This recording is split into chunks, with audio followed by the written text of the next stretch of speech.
La nuit où tout a changé avait commencé par le bruit des sirènes et du verre brisé. La voiture du milliardaire Henry Carter avait été retrouvée sur une route presque déserte à la sortie de la ville, complètement détruite. Les médecins diront plus tard que le simple fait que son cœur batte encore relevait presque du miracle. Pourtant, près de 2 années s'étaient écoulées depuis cet accident. Dans l'immense manoir dressé sur la colline, la vie semblait s'être arrêtée. Henry reposait immobile dans une salle médicale privée aménagée dans une aile de la maison. Des machines respiraient pour lui, des fils entouraient son corps, et le bip régulier des moniteurs était le seul son rappelant qu'il existait encore une frontière fragile entre la vie et la mort. Les meilleurs médecins du pays avaient essayé tout ce qui était possible. Thérapies avancées, consultations internationales, longues observations. Mais au fil des mois, leurs mots devinrent de plus en plus froids. Un après-midi,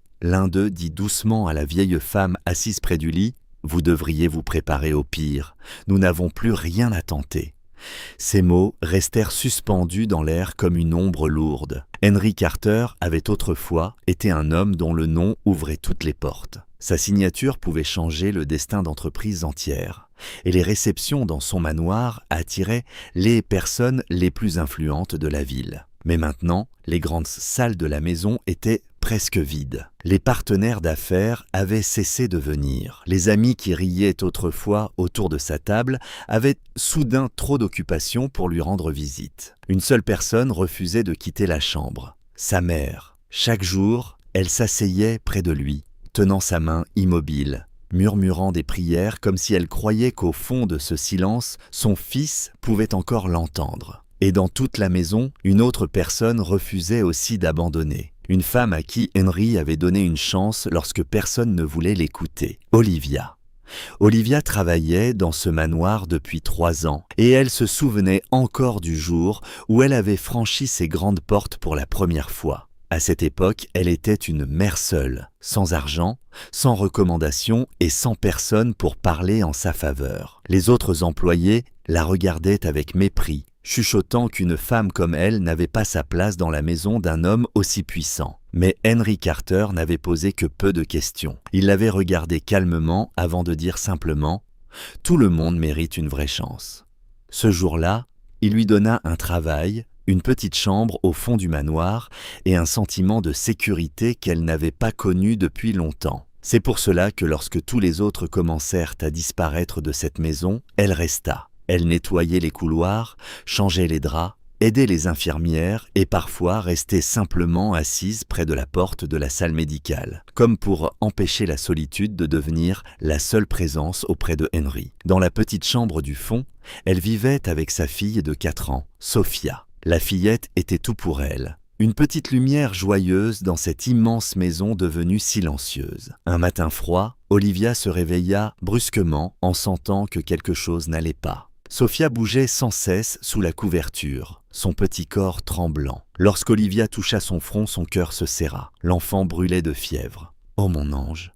murmura-t-elle en la serrant contre elle. Mais en même temps, une peur terrible apparut. Elle ne pouvait pas manquer son travail. Ce manoir était leur seul foyer. Si elle perdait ce poste, elle n'aurait nulle part où aller. Après quelques secondes d'hésitation, Olivia prit une décision qu'elle savait dangereuse. Elle enveloppa Sophia dans une couverture et la porta discrètement jusqu'à la section médicale privée du manoir. Les enfants n'y étaient pas autorisés. Si quelqu'un la surprenait, elle serait renvoyée immédiatement. Elle entra dans la petite buanderie, à côté de la chambre de Henry, et installa doucement Sophia entre des piles de draps propres. « Reste ici un moment, mon ange.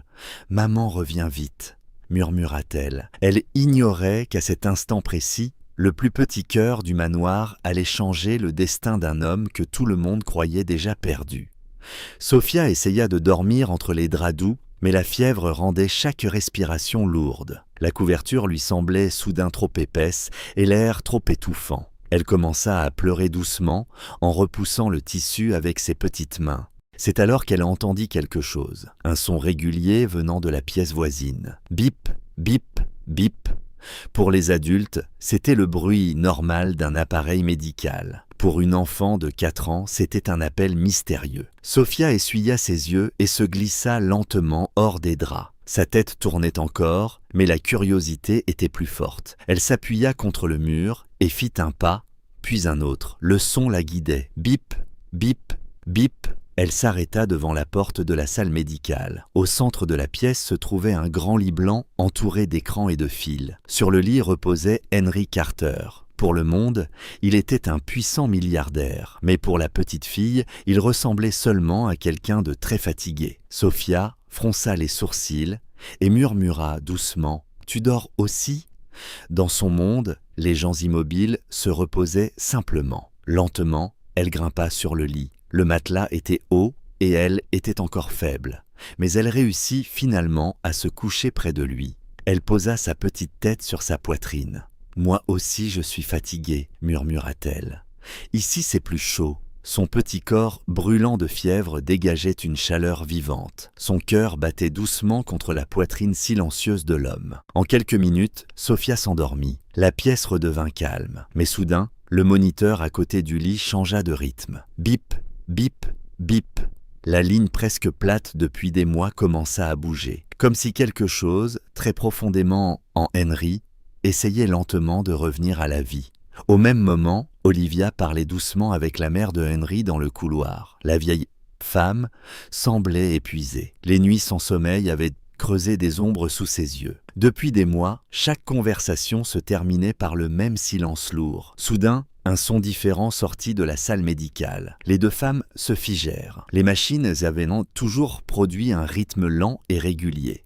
Mais cette fois, le son était plus rapide, plus fort, comme si un cœur longtemps endormi essayait soudain de se battre. « Tu as entendu ?» murmura la mère de Henry. Olivia ne répondit pas. Elle courait déjà vers la porte. Lorsqu'elles entrèrent, Olivia s'arrêta brusquement. Sur la poitrine de Henry dormait paisiblement Sophia. La petite fille était blottie contre lui, comme si c'était l'endroit le plus sûr au monde. « Sophia » murmura Olivia, la peur traversant tout son corps. Au même instant, deux médecins entrèrent précipitamment, attirés par les nouveaux signaux des moniteurs. L'un d'eux fixa l'écran et resta immobile. « C'est impossible », murmura-t-il. L'activité cérébrale apparaissait clairement. Le cœur de Henry battait plus fort. Puis quelque chose d'encore plus incroyable se produisit. Les doigts de Henry bougèrent légèrement. Sa poitrine se souleva profondément sous le poids de l'enfant endormi. Ses paupières tremblèrent. Une seconde,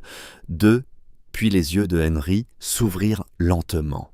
Pendant quelques secondes, personne ne bougea. Henry Carter regardait le plafond, les yeux ouverts, comme un homme revenant d'un très long voyage. Sa respiration était lente mais réelle. Sa mère laissa tomber la tasse qu'elle tenait. La porcelaine se brisa sur le sol, mais personne n'y prêta attention. Des larmes coulèrent sur son visage. « Henry » murmura-t-elle.